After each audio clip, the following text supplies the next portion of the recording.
cette histoire ne s'est pas passée en Irak, ne s'est pas passée en Europe ou en Turquie. Non, c'était bel et bien à Ouassé, donc l'Afrique. Principalement Afrique de l'Est.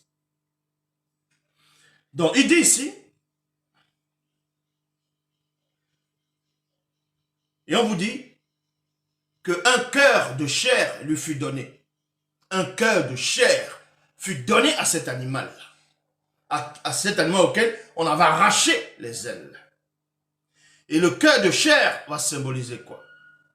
Ça vous montre mystiquement et spirituellement que le démon hybride, ce démon hybride de haut rang, était tout simplement en train de posséder un roi non initié sorcier, sous forme de cohabitation occulte. Puis un autre démon animal, le second, semblable à un énorme chimpanzé. Dans les Bibles actuelles classiques, ils vont vous dire un ours. Mais la vraie version ici, c'est un chimpanzé. Il fut dressé sur un côté, ayant 3 côtes dans la bouche, entre les dents. Et on lui parlait ainsi.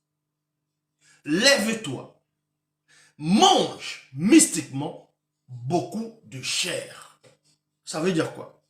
Puis je regardais encore, et voici un autre, comme un léopard, ayant 4 grands ailes d'oiseau sur le dos.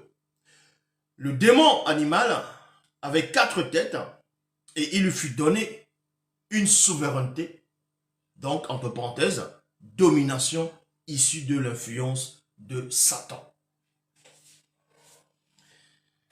Après cela, je regardais et voici un 4e démon animal, redoutable, terrifiant, extrêmement rigoureux. Il avait de nombreuses dents de fer.